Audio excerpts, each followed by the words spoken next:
ربکم الہ واحد، تمہارا معبود ایک معبود ہے، اس کے سوا کوئی عبادت کا لائق نہیں، وہ رحمان ہے، وہ رحیم ہے۔ تو اس پر وہ جو دلائل 10-12 مجھے دیا کرتا ہوں نا، 20 سجدے وجود باری پر 10 اور توحید باری پر جمعے کی تقریروں میں دلائل دیا کرتا ہوں، تو اللہ ایک ہی ہے۔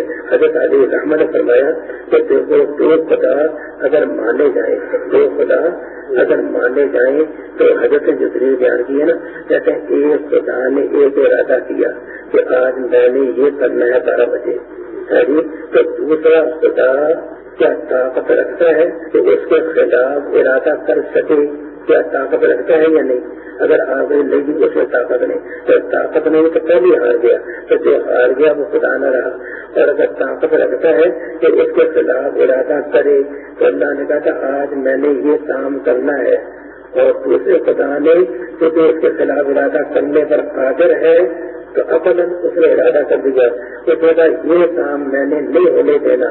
اور جب 12 بجے کا آیا تو ارادہ وہ بھی خدا کا ہے، ارادہ یہ بھی خدا کا ہے، اور خدا کا ارادہ وہ ہوتا ہے جس پر مراد کا مرتب ہونا ضروری ہے۔ یہ تو بندے کے ارادے ہوتے ہیں نا، کہ بندہ ارادہ کرے کبھی مراد پوری ہوئی کبھی مراد پوری نہ ہوئی، لیکن اللہ کا ارادہ جو ہے، اللہ کیسی ذات کوئی ارادہ کرے اور مراد پوری نہ ہو تو وہ نہیں کرتا، تو دونوں خدا ہے، دونوں کامل ہے۔ اور ایک نے ارادہ کیا کہ یہ کروں، ایک نے کہا میں نے یہ نہیں کرنے دینا، اور دونوں ارادے ہیں قادر مطلق کے۔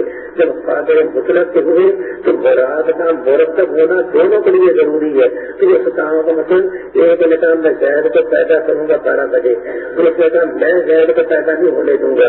اب بچے کے 12 بجے آئے اور دونوں ارادے ہیں قادر مطلق کے، تو زید کا پیدا ہونا بھی ضروری ہے اور زید کا پیدا نہ ہونا بھی دونوں ضروری ہے۔ تو 2 سدے جمع ہو گئے، اور جب 2 سدے جمع ہو جائے تو یہ محال ہے، اور جب محال کا مسترجم ہو وہ پھر محال ہے۔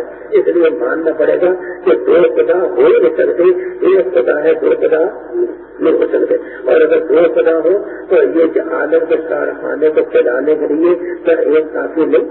تو دوسرے کی ضرورت ہے، دوسرے کا بھی ایک کافی ہے، تو دوسرا فالتو ہوا تو فالتو ہونا عیب ہے۔ اور اگر کہیں نہیں ہوگا یہ خدا کافی نہیں تو یہ پہلے ہار گیا، سمجھے گا نہیں تو وہ خدا نہ رہا۔ تو اصل کہتی ہے 2 ہو سکتے، اس انداز میں چرچری لیں جو توحید سے بیان کیا کرتا ہے، وہ تو میں نے اشارہ کر دیا۔ تو تمہارا معبود ایک ہے، اللہ ہمارا خاتمہ اسی پر کرے کہ نہ اللہ کی ذات میں کوئی شریک، نہ اس کی صفتوں میں کوئی شریک، نہ اس کے افعال کاموں میں کوئی شریک، نہ اس کی صفت معبودیت میں کوئی شریک۔ جیسا کئی سے پڑھے جا رہا ہے نا کہ ہم بتوں کی پوجا اس لیے کرتے ہیں تاکہ اللہ کے قریب کرتے ہیں، ہم عبادت مان نہ دیتے ہوں اللہ لیقربونا الی اللہ زلفیٰ، عبادت اس لیے کرتے ہیں۔ تو عبادت میں بھی اللہ کا کوئی شریک نہیں، معبود وہی ہے، اس کی ذات میں بھی، اس کی صفات میں بھی، اس کے افعال میں بھی صفت معبودیت میں کوئی اس کا شریک نہیں، ہر اعتبار سے وہ لا شریک ہے۔